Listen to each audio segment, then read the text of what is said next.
Well, everyone, it's time for us to go and take a look at a real Apple Watch and compare it against a fake Apple Watch and see which particular watch is a better one for you. Now, here's the thing. You could probably kind of tell which one is the real one and which one is the fake one. But I do want to give you a little bit of perspective. This is an Apple Watch Series 4 that came out many years ago. This is a current generation kind of fake Apple Watch that you can probably look at. And this one cost me like less than $20, I think. So I do have to give some, kind of credit to this side on the fake Apple Watch side. The issue that I had with this, fake Apple Watch is that I'm not able to go ahead and get the top band to click on. I've been trying and trying. It's almost like the Samsung Galaxy bands, like putting those ones on. It is a very, very tough process for me. I'm just not able to go and get it, to turn on basically.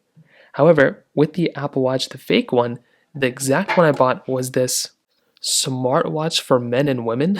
It was a 1.83 inch for iPhone, Samsung, and Android phones. It's compatible with an application. It is IP68 water resistant. It does have blood oxygen level monitoring, which is pretty surprising. And it was the one that was essentially the Amazon choice. So this one was rated pretty high. 1,000 people have bought it in the last month. And this one entirely cost me $16.99. So that is a pretty, cheap price to pay for a device like this. Like, that's not a super expensive price. Some of the features include heart rate, monitoring. You have that screen on the front. It is a touch screen, which is really nice. You're getting 24 hours health monitoring, and it is IP68 dust and water resistance. Now, with that being said, if I go and remove this band out of here, and we go and take a look at the Apple Watches themselves, or the real one and the fake one, the first thing I was surprised by with the fake Apple Watch was that it does actually turn off when you don't look at it. So if you look at it, it'll turn on. So it was working just a second ago. I don't know why it's not working. So you can see it does turn on when you do look at it. So that was pretty surprising. The display size itself is a little bit bigger than the standard 44mm Apple Watch. But if you do get the newer ones with a bigger size display, it will be more expensive. Now, one thing to keep in mind is that this Apple Watch, or the fake Apple Watch, is basically completely built out of plastic. So although it does kind of give the impression that it might be a different material, it is pretty much a plastic material, including these, the bands where you connect the bands at. But again, for 16 or 99 or whatever, that's actually pretty decent. The back sides also are kind of funny because you can see that they almost try to go one-to-one with this. Now, the way you charge this, the fake Apple Watch, it's pretty surprising. You actually use this charger, which is not like a standard Apple Watch charger. You can see it's like this. And it connects to this side right here, I think. It's like some form of connecting like this way, I think. So that's how you charge it. So I don't understand. That might be for the sensors, but still, it's almost like they're trying to copy exactly what the Apple Watch is doing, which, no problem with. And then you have this button on the side. So this button essentially, again, is trying to replicate what the Apple Watch button does. But the thing is that if you go and, there's no other button there. It's just a standard one other button on the other side. Turning it on, you can use this button to turn it on. Now, I think we all know with the Apple Watch, if you go and kind of maneuver around with it, use it, you kind of know how it works. With the fake Apple Watch, it is surprising because you can go ahead and basically use the display to go to the side, and you can see all these applications that you have here. I haven't tried the button, so I guess the button doesn't turn at all for this particular Apple Watch, so you have to, go through and use the display. And it looks like it doesn't turn on when you tap it. At least with Apple Watches, if you want to turn on the display, you can go and tap it or look at it and it'll turn off. With the fake one, there's not really an option here. You have to click on the display to go and turn it on. And it kind of brings you back to where you just were, which is surprising. So you can see you have all these different things. And one thing that does kind of irk me is that they're not in alphabetical order. They're just like in a random, situations. I don't get it. Clicking on this button again, it takes you back home. If you click on the right side, you can see it shows you the steps. Now, what was very surprising to me with this watch was that as soon as I turned it on, it brought me here. So there was no setup. There was no connecting it to an app or an account. It literally brought me back into its setup panel.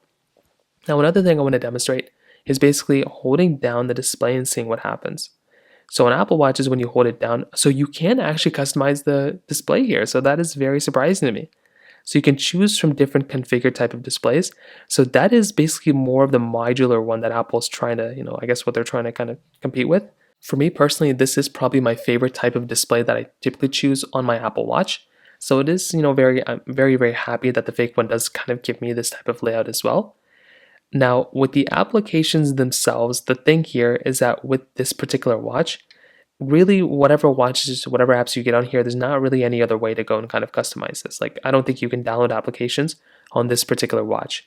With the Apple Watch, you have the capability of downloading every single type of application that you want to that's on the watch store. So that is a really, really nice thing. Also, this display just keeps turning off like every 10 seconds. Now, one other thing I want to show you, and they even have the Breathe app right here too, which is very funny. They have Countdown, which looks just like the iPhone Countdown. Getting into settings though, I will say there's pretty much no lag inside of the fake Apple Watch. It pretty much is like almost instantaneous, which is surprising to me. So I want to go inside of the settings application here, and you can kind of see that, again, you can kind of tell they're trying to go through and like kind of copy Apple. I mean, it's quite evident here. So from here, you can see that, again, the layout, everything kind of looks essentially kind of the same thing. Now, I do want to go ahead and change my display, situation here. Like, I wanted to be able to go through and basically, not time out so fast. That's kind of an annoying thing. And I don't really think I can find a way to do that.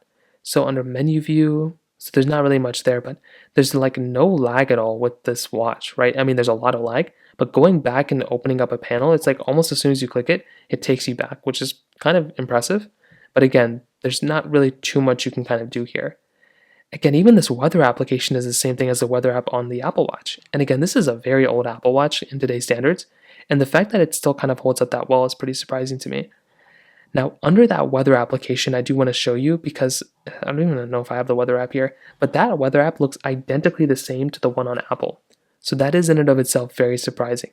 Let's go ahead and actually open up that watch. I'm just curious to see what it looks like. So I do think I have to connect it to the application, then it will show me a better picture there.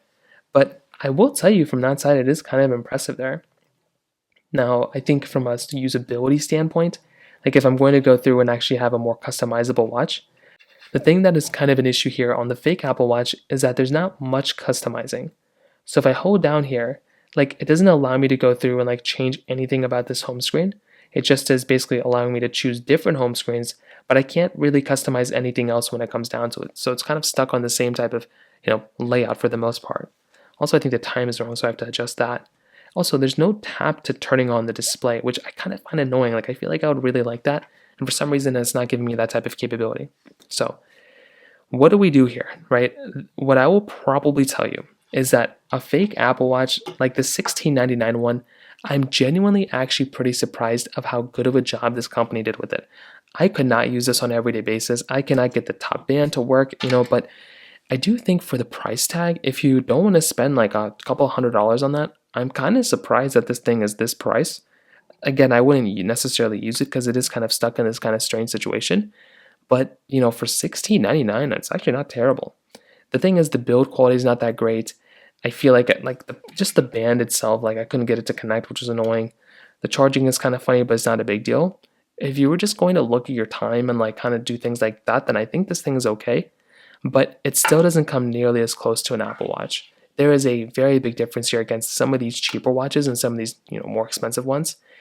Whether you're going to get a fake Apple Watch like this one, or you're going to go through and get something like a, Samsung Galaxy Watch or a Google Pixel Watch, you're going to notice the differences. If you're getting those types of watches and then you're getting this type of watch, you are 100% going to be able to tell the difference. So I definitely do just want to let you know that. But that's kind of how these two kind of compare. If you have any other thoughts or questions, please let me know in the comment section below. Hit the like button, that would mean so much, but definitely hit that subscribe button. More importantly than everything else, love every single one of you guys. Hopefully I'll catch you guys in the next video. Peace out, Solon.